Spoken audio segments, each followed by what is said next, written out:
Pete, welcome back. It's another fabulous week of trading ahead of us. Plenty are saying that they're really looking for some fireworks ahead of the pre-Christmas slowdown. Well, exactly, Will, and good morning. You know, a couple of things. We've got a big week as far as data. We've got 4 central banks meeting: Switzerland, Japan, England, and the Fed itself, the US. So in the sense, I think we're really looking at, are there surprises? Are we going to overwhelm or underwhelm? And the next point is, where does that US dollar trade? So it all leads up to, that's the first part of it, but some other parts as far as PMIs, retail sales data, unemployment numbers, you name it, it's every target all week long. All set against a raging, increasing pandemic position. You know, we're looking at increasing numbers in Europe, big numbers in the US. Yeah. We've got some going into lockdown. I mean, Angela Merkel's announced that Germany's going into a hard lockdown pre-Christmas. We've got the UK coming out of a lockdown. Yes. We've got the US, California in lockdown as of last week. Yeah. And again, surging numbers around the world. So what do we expect? What's going to happen this week? Well, you know, 280,000. I saw the numbers as far as Friday in the States. We haven't got Sundays, of course, but 280,000, Will. I mean, that's just off the charts. I understand Merkel's position. That'll really make first quarter Europe pretty, you know, harrowing numbers. What happens as far as the UK?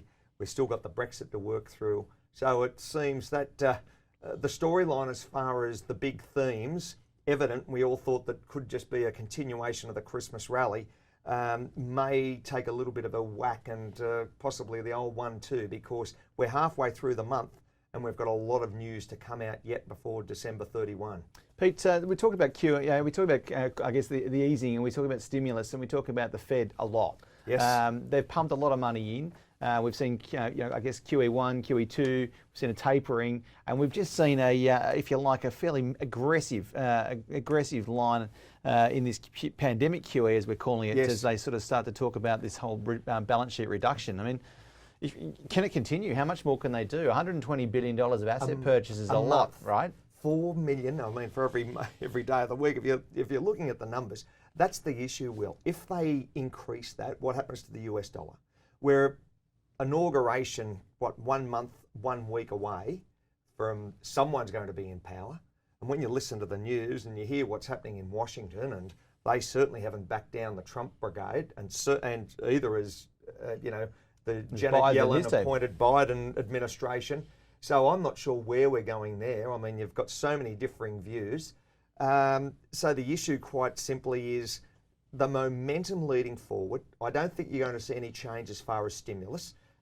You're also talking as far as what goes on for the man on the street, the woman on the street, because America's going to run out of money. There's a huge component of the population that really need another handout. So we're talking the Fed here and its emergency funding, perhaps being the taps being opened up again. No doubt. And the other side, do other nations follow suit? So when we're thinking as far as that US dollar, we're at 90.7, 90.6 at the moment. I really feel by the end of the year, we'll see an 89 handle, which, you know, that's just, I keep on making reference to that, but unfortunately, I don't think a lot of traders take on board the severity. 103, the largest economy in the world, 103 was that US dollar index in March, will now be at 89 something by Christmas. No one could have written that storyline. 9 months later, here we are. Yep. On that chart here on the screen, we're looking at the Federal Reserve balance sheet. Yep. We're talking effectively, it's USD trillions, yes. You know, is what we're looking at here. We're talking trillions. We're talking $7+ trillion. Yes. Well, exactly, Will. And where we're going here, are we going to flatline, or is the Biden administration, if they're in power, do they really give this a kick along and just turn up the tap further? Because that's really, I think, the mindset as far as a lot of traders are concerned. What happens post the inauguration? Well, if this chart's anything to go by, Pete, if we look back to GFC 2008 numbers, we saw the dollars pumped in. Yep. Obviously, it came off. 1 trillion in 09. It's trended up slightly there, you know, in that sort of that 2010, 2011, up again in 2012. Rose through 14, but it's tapered in 14. So, absolutely. I mean, is that giving us an indication as to what might happen, or back in previous episodes, as we've spoken about, are all the signals off? Are the signals not necessarily displaying real signals that we can buy and sell on? Well, the first point is we're rolling out a vaccine now. everywhere I'm looking, newspapers, all over the radio and, of course, TV, trucks moving out of the US, rolling across, the country with these vaccines. How quickly is that enacted? 280,000 caught coronavirus on Friday. So number 216 today, if the Bloomberg numbers are accurate. Yeah, that's just there's 500,000. So there's the next storyline where you're thinking that's 2 days. What goes on as far as stimulus? How quick is the vaccine distributed? And the next part of it is what happens as far as quantitative easing? Does that continue? So that stimulus-led rally, is 21 going to be a boomer, or are we fully priced now and there's no further growth? I'm not sure. I think everyone's taking a deep breath and trying to digest all of the information. Pete, let's talk about PMIs here in the UK. Obviously, we didn't get Brexit over the weekend. They've extended the deal again. I mean, it's going to take up a few more column inches, I'm sure, over the coming weeks. Absolutely. But we're looking for a new story here. What do we think it's going to be? Well, I don't know whether it's a new story. I think the current story is pretty harrowing when you've got naval ships, as far as the the UK Navy, with ships off the coast of England protecting its fishermen. So, I mean, where's that come from? So there's the first part. The second part is, yes, we had that rebound and it was a V-shaped recovery. And then you had a massive lockdown. Corona went through the roof as far as those numbers. And where is the end of 2020 going to be? Do we see some form of return to a little bit of normality leading into this next 2 weeks up until New Year's Eve? Or, and we're out of that lockdown, so that's easing. And the virus is there, as far as the vaccination is being increased, its rollout. Or do we see a tailwind and really have a little bit of a hit a brick wall, start of the new year, unknown with Brexit, and January is a write-off? Mate, on that chart there, really, we're talking about manufacturing, services and a composite. Yep. Interestingly, I mean, the manufacturing and the services, but it seem to be, they're aligned and they're tracking. Well, they are. As we know, anything above 50 is expansion, as it says, and contraction under 50. So at the moment, yes, it's looking okay. Certainly the composite and the services are trying to break even. But the manufacturing been reasonably strong, Will, over the last couple of months, and let's hope that continues. Gold's been keeps people employed. This is true. Well, gold's been an interesting story all year, continues to be. So iron ore is probably topping it out at the moment and taking its thunder. But here on screen we have a Swiss, effectively a chart showing the Swiss franc exchange rates. Yeah. What's the relevance of this? And as we spoke before, we're talking about a gold-backed currency. Yeah.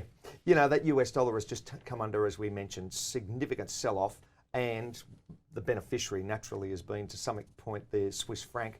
It's been a negative interest rate environment there. I think that really took everyone by surprise, but it was just a wake-up call. Give me 1 Swiss franc and I'll give you 0.99 back, or 0.99, 0.8.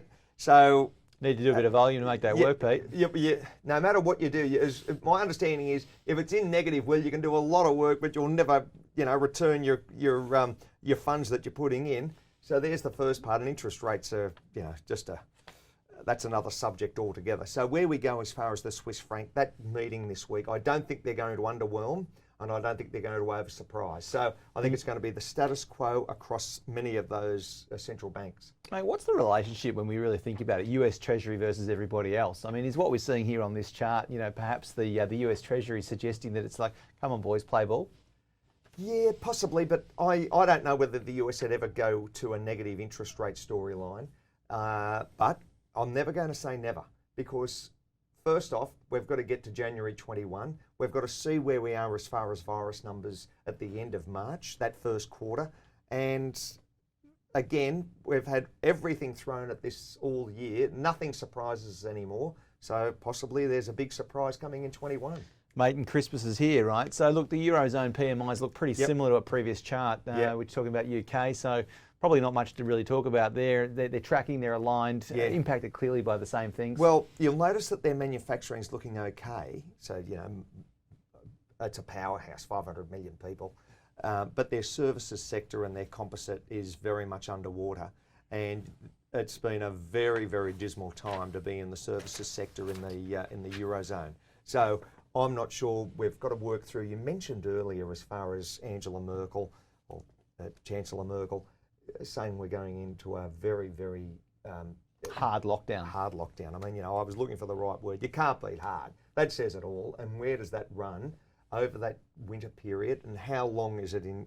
Is it going to be a 3-week program? Is it going to be 6 weeks? I'm not sure what that does to that chart as far as the services sector leading into February and March. So Mate, home delivery is going to go nuts, I'm tipping. yeah, I would say so. Everyone will be home. Maybe you can get some, well, you don't need the beer that cold because it's pretty cold outside, but you could probably get a couple of nice warm schnitzels. Pete, jumping forward to performance of commodity-linked dollars. So let's talk about it. I mean, what's outperforming at the moment?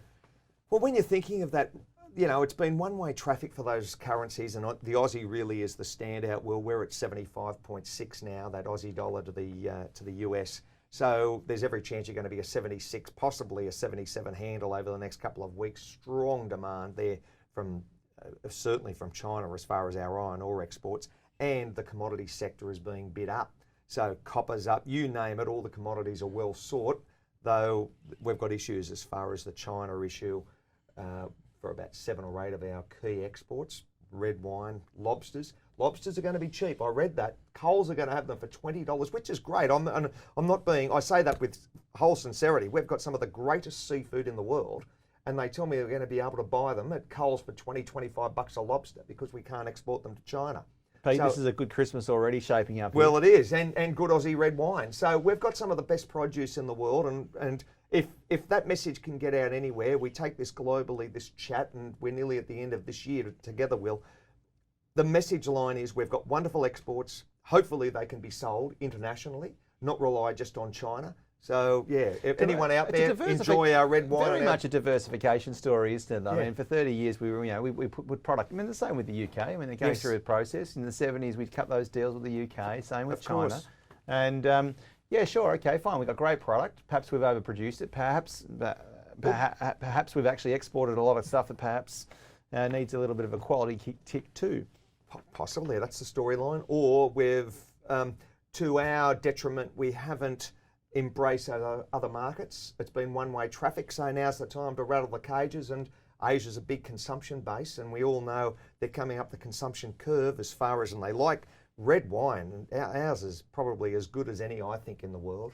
So, yeah, hopefully it's going to be a good time over the next couple of months for our people. If you're looking at that chart, look what happened as far as the Canadian dollar, well bid up as far as a commodity currency, and of course what happened to the New Zealand dollar. So the standout is certainly the Aussie, but followed very closely by the Kiwi. Yes, exactly. It's been a strong turn. Well, they did very well with the lockdown, and they're a commodity trading country and great exporter. All right. Well, so what's happening, you think, this week that could drive any change to that particular US chart? dollar softness. If we get that 90.3 handle, 90.2, the continued sell-off as far as US dollar, that will push these up, and as I said, you might hit it at 76.5 by New Year's Eve for the Aussie. Pete, let's talk again about the US inflation. We're and some of the expectations here. If it climbs, dollar suffers, perhaps. What are we thinking? Well, when you're thinking about, I always use crude oil as a great benchmark as far as inflation. We're now at nearly $50 for a barrel for Brent, 47 or so, 46.50 for WTI. So if that push to the upside continues, naturally that'll take inflation up as well. And you're looking as far as where that, the interest rate is concerned. We want to see that Fed. Well, the Feds, they want 2% inflation. Are they going to hit it? Let's just see if it happens in 21. The jury's out at the moment, but more stimulus and more consumption, it might just hit that number, which in turn grows the world. So if what we're saying here is, are we suggesting that some of the, the work the ECB's been doing in terms of its firepower has really failed to register, and the question then becomes, well, is there more in the tank? Well, there's more in the tank as far as stimulus, because as your earlier comment as far as Angela Merkel, I don't think they were expecting to go into a hard lockdown in December. If you would have rolled that backwards to, say, August or July, where are you in December? You'd say, well, we're over this. We've sorted the matter through. We've had the severity as far as COVID, let's just say March, April, May, and we're out of it in June, and we're back on, the taps are open and everything's booming come December, January, February. That's not the case at all. So yeah, there's certain handbrakes ahead of that European sector. Mate, let's wrap this up. So, talk about general performance. You know, clearly, you know, the crude piece is moving there a little bit. And what's not moving is the pound versus the USD. Yeah, exactly. You know, we're waiting as far as that. Well, that US dollar coming off Brexit, we're trying to get over the line, and that may happen over the next matter of a week or two. Though it's still, do we have a hard Brexit? I think it'll be run down to the line. And to be fair here, we're talking daily performances, right? That's so right. It's not fair to suggest that this is actually the true position. But just in terms of daily performances, I mean, to see gold in the red, actually, that's actually a little bit unusual. Well, there was a big sell-off, and that was contributed to, I think, profit taking. So it's the old story. There are trades sometimes that they don't get all the attention, and I feel as though crude oil has been the sweetheart over the last couple of weeks. It's been strongly bid up since the start of November. When I say a bit, 30-odd% up since the start of November. So it's been a glory trade for 6 weeks. Let's hope that they all continue, and it's I think, a positive tone for traders. All right, mate, wrap it up for the week ahead. We're only a couple of trading weeks out from Christmas. We've got plenty going on, but what are the key standouts in your mind this week? 4 central banks. So what's happening there? The big ones. The second part, of course, is what's happening with the unemployment numbers in Australia and leading into the retail sales environment. PMIs, we've got a slew of data coming out. So it's a big week, Will. I mean, you know, let's not kid ourselves. This really is a tremendous week for data. And what's happening as far as the undercurrent, I've got to make reference to it, on the undercurrent as far as the Trump administration and Biden. Who's going to be in the White House? Because this really is starting to turn up to a fever pitch that we're in Australia, but what you're hearing, we're hearing concerns as far as foreign interference, and the storyline hasn't gone away. So I'm just sitting here going, well, it's just another week of very, very big political sensitivity or sensitive information. Pete, well, thanks for wrapping it up with us, and look forward to chatting next week. But as you said, big week ahead, plenty to look at, plenty of data flowing through the markets, and keep your eyes glued to a screen somewhere. Absolutely. Cheers, Will.